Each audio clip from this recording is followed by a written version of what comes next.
On November 20th, the Department of Defense will release a 10-volume, 7,000 to 9,000 page document known as the Draft Environmental Impact Statement.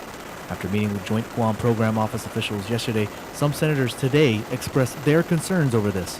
Most of the concerns are centered around the fact that Guam will only have 45 days to review the document and submit public comment. This document will include the basic plan for the Department of Defense's Guam military buildup, which includes everything from the movement of 8,000 Marines and their families from Okinawa to Guam, as well as the building of an Army base complete with a missile defense system and the dredging of the Upper Harbor to allow for transient carrier berth. Senator Judy Gunther has oversight of the military buildup. My primary concern is the lack of time that we will have to be able to properly respond to this voluminous document. Gunther says that even with the short amount of time allowed to review the draft EIS, her office will indeed comment, even if it means burning the candle at both ends. It takes a lot of technical expertise to do this. Unfortunately, we don't have that built in-house, all that technical expertise.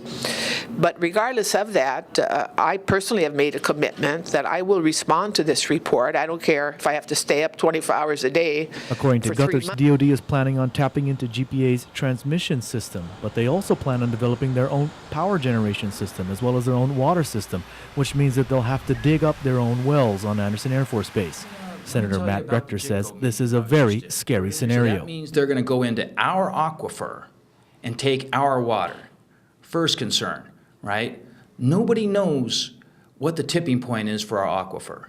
If you suck too much water, fresh water out, the thing flips and it becomes full of salt water and it never changes, right? So we have no regulatory authority to monitor it. Senators also feel that they are at a disadvantage because GovGuam lacks the technical expertise to analyze the highly technical draft EIS.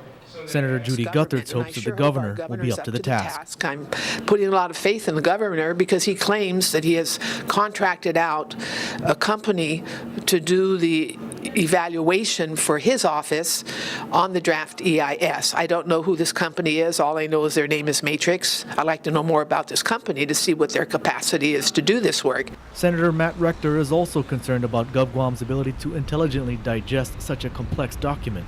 The government of Guam does not have the capability currently to give thoughtful, meaningful input on this study, especially not in 45 days. I mean, DPW doesn't have any engineers. How are they going to look at it? Do we have any environmental engineers? Do we have no, and no? Another thing that remains to be seen is exactly how many wells they're going to need to dig up on Andersen and how much water is actually left in the northern aquifer. Clint Rigel, PNC News.